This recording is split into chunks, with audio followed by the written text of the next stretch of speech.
Welcome to Previewed, where friends don't let friends review movies alone. I'm Adam. And I'm Jay. And today we're going to react, review, riff, and at the end we're going to recommend F9. We went to go see a movie. In the theater. In the theater. Outside of an apartment. What? Yeah. We gave them a ticket and they said, right this way, please. And they were like, would you like some popcorn? Yes, I think I would like some Jay popcorn. went up to the counter and had a nice 5-minute conversation with the people back there. Yeah, sorry about that. No, it was fine. Dude, Stubbs is $10 for the year. I'm gonna, I was like, that's so cheap. It's usually $10 a month. Yeah, it was $10 the year? That's why I was like, well, I'm getting, for the whole year. Oh. It's literally less than $1 a month. I did not put those together. It pays for itself, 100%. It does. And it's literally, it's AMC being like, please come see movies. Yes. So we went to see the AMC at Lincoln Center. Heck yeah. All matinee shows were 30% off. We paid $20 to see a movie for the both of us.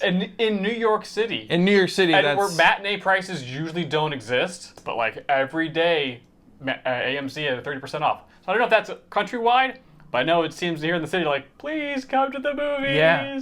And we did. We had a great time. We did have a great time being in the theater. The best part is, at least for me, there was only maybe 10 people total in the theater. Yeah. And for me, that's not necessarily a comfortability thing from a COVID standpoint. It was more just there's no line for popcorn. There's no line for popcorn. I can spread out. I don't have to worry about other people being too close to us. Yeah. It's just there's enough. It was us, and it seemed like I think there were 10 people in the theater total when it was by the time it actually started. Yes, about 10 people. I think we were the youngest people in there. We were definitely the only ones enjoying the movie. Everyone else seemed to be enjoying it quietly. Those two guys in front of us, they were having a good time. Oh, were they? Yeah. Oh, okay. Yeah. I think they were laughing along with us. Oh, that's good. Yeah. So what did you miss about being in the theater, Jake? Because it's been 16 months since I've been in the theater. It was January of last year, so it's been a while. We were talking about this on the train home. Mm-hmm. Especially with movies like this, with big blockbuster movies. Mm-hmm. There's something about seeing them in the theaters and having your undivided attention on the thing. Makes it a much better experience.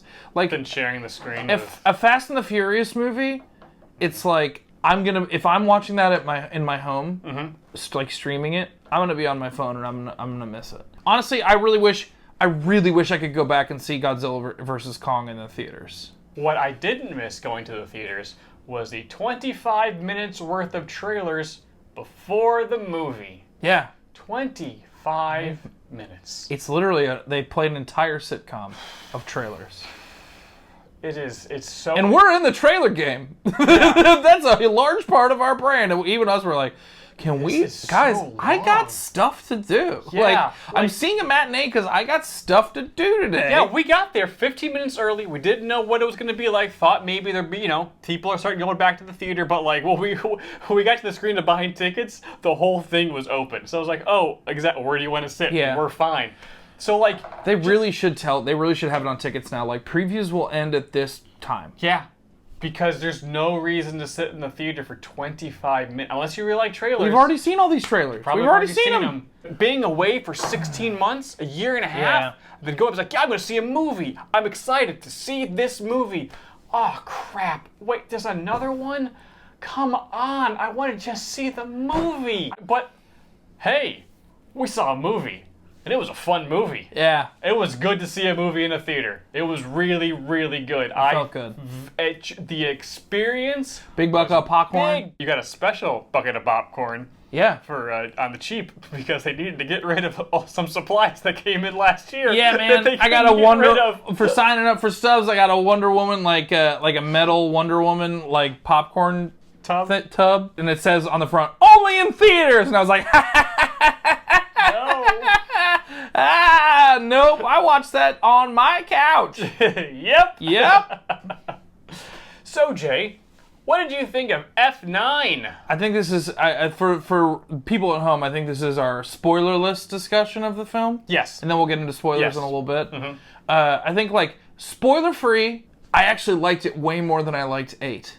Because it was as equally as Nannerboat's insane. Oh, it's crazy. As 7, 8, and 9 have been. Mm-hmm. But this movie in particular was crazy, but in a world, it still was based in a lot of semblances of reality. There was just a lot of straight up just car stuff in a way that I really, really liked.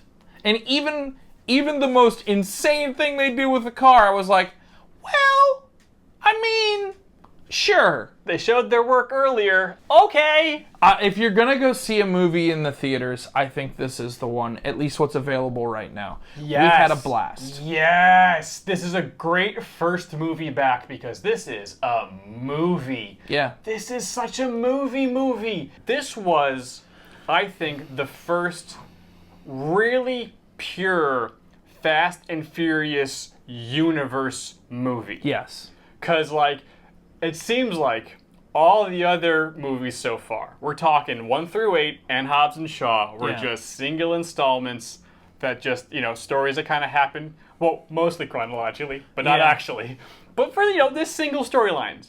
This one really seems like, hey, this movie takes place in this, decently sized universe with all these characters that you've seen in the past, and everybody has a role to play. Yep. Everything comes back to this movie. Like, everything's been building to this movie. Yeah.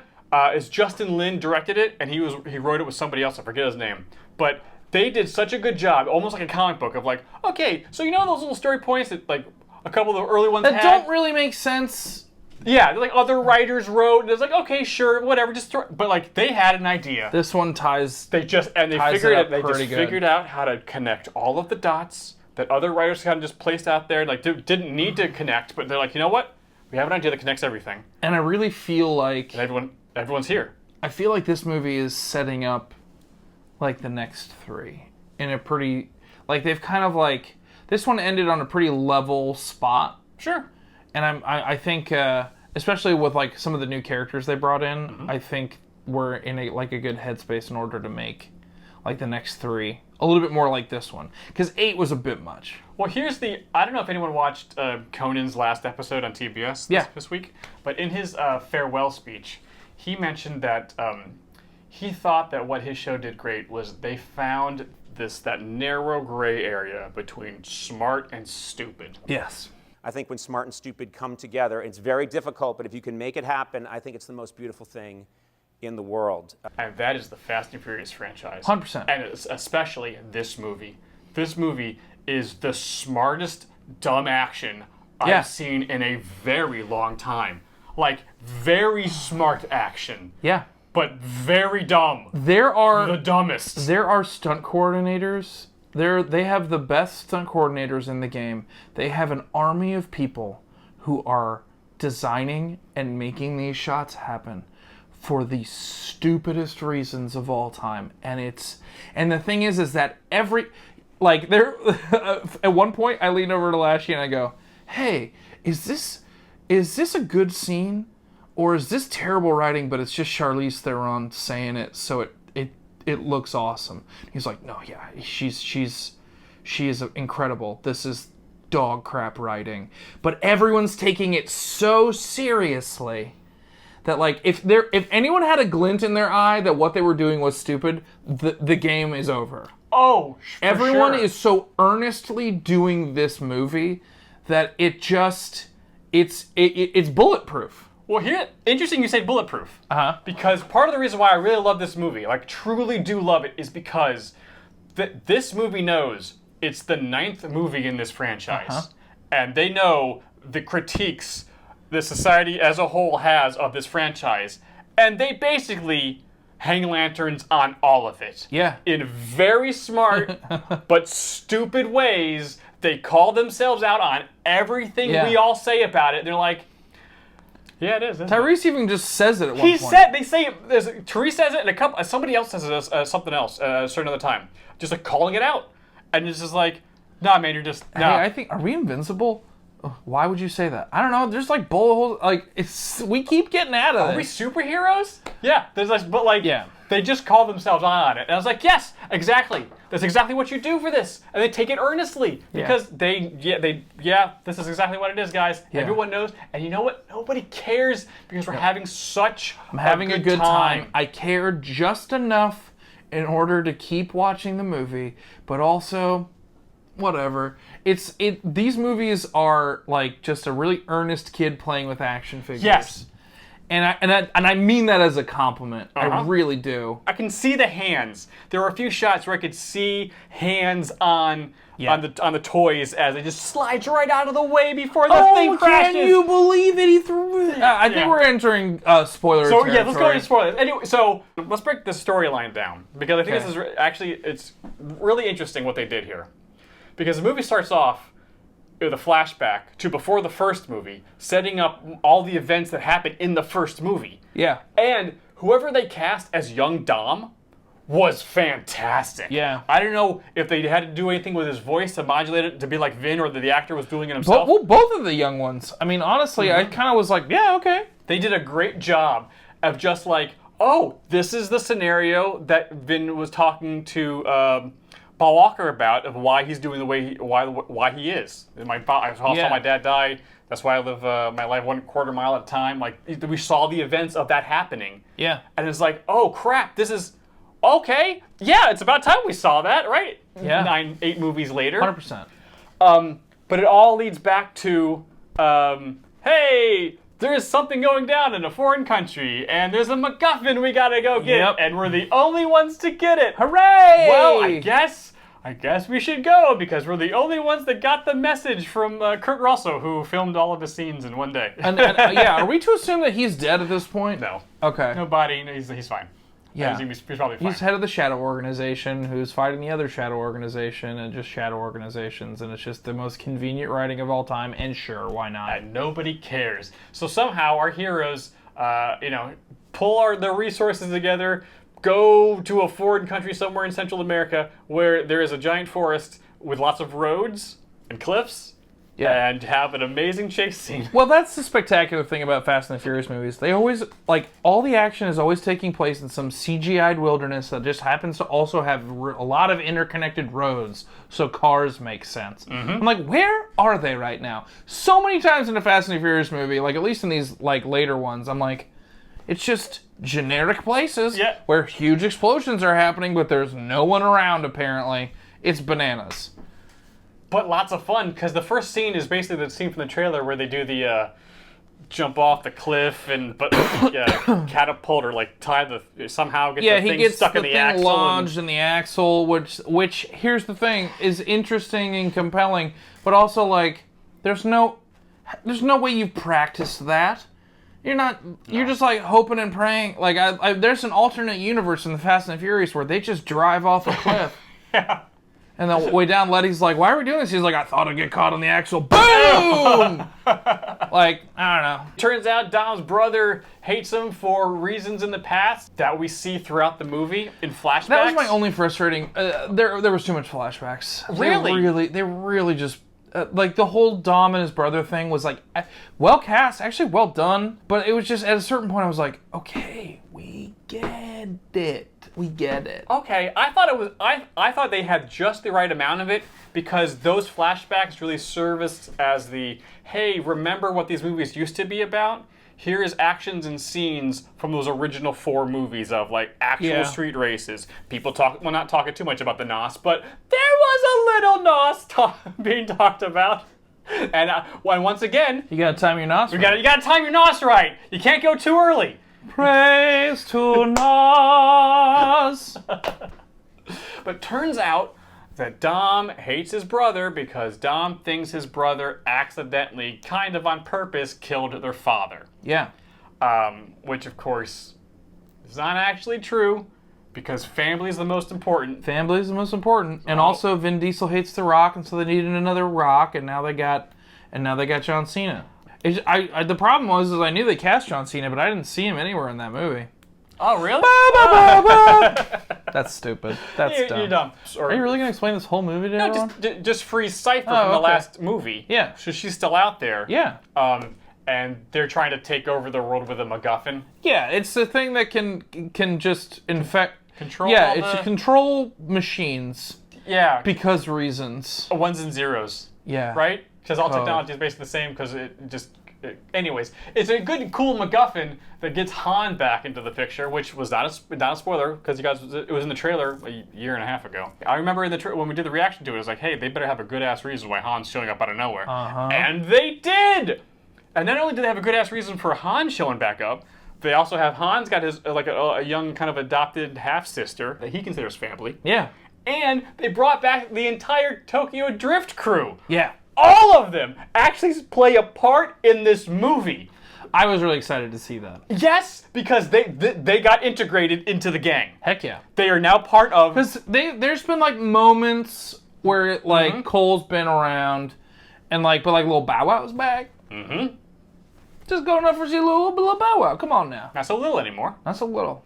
But they bring they got some cockamamie crazy plan that Yeah, of course great. comes back in the future when Absolutely. they need it. But they're now a part of the gang. Yeah. And it just all of the action, especially when it comes to the magnets that serve a purpose in the first scene. Yo, Fast and Furious 9 brought to you by magnets. By science. So many good electromagnetic stuff.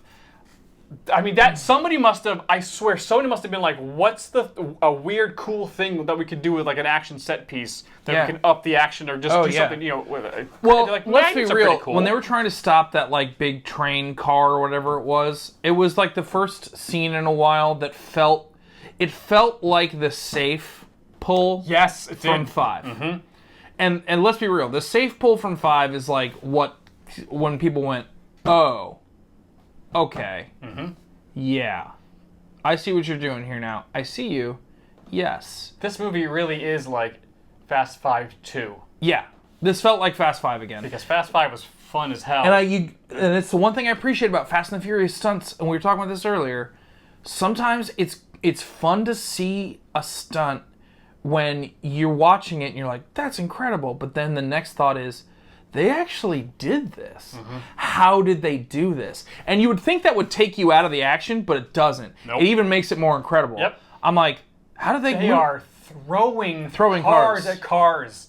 Yeah, with the magnets. It's insane. There are so many cars, and not only just throwing cars at cars, but pinning cars to cars.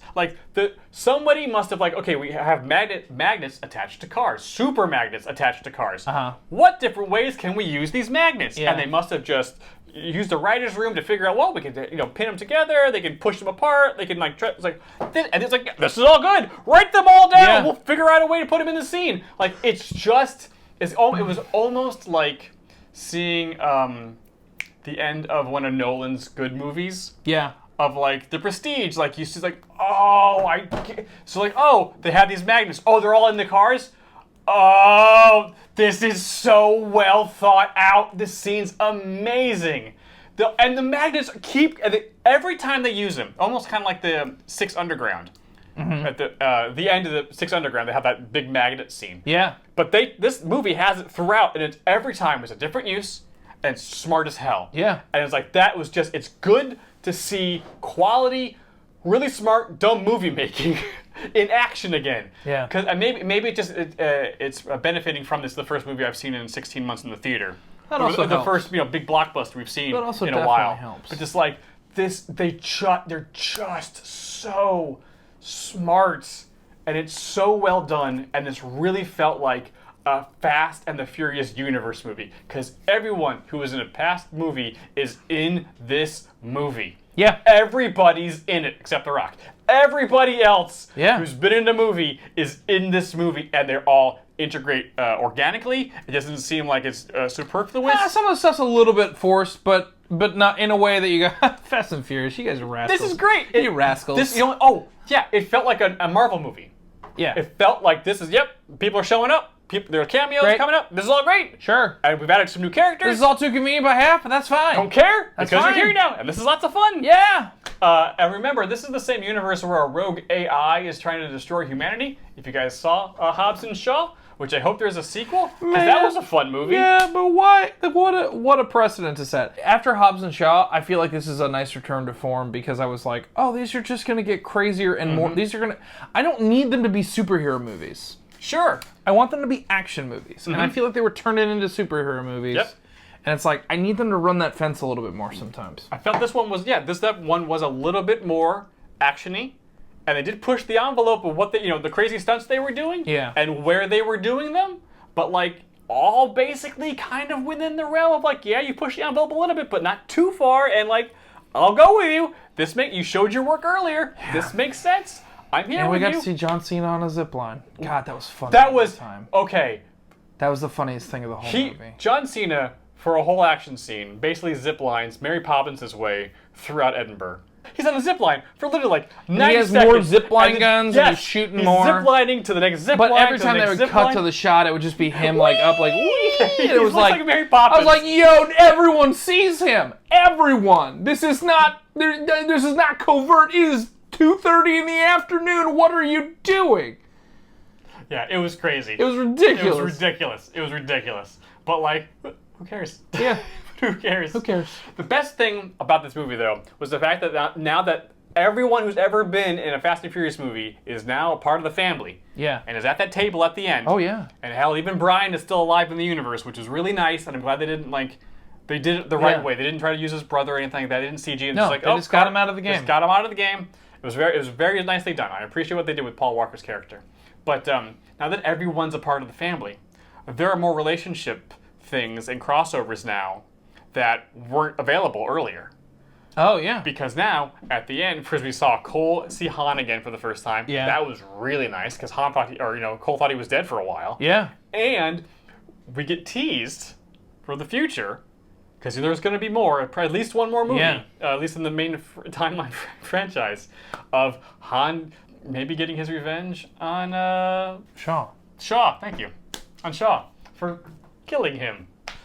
And it's just like, yeah, man, I want to see that. There's so many relationships. I like the idea of them working together only because they even posited in the movie that Han was like, well, it was actually like convenient that he was trying to kill me. So if anything, like Shaw did him a favor, because he could fake his own death. Mm-hmm.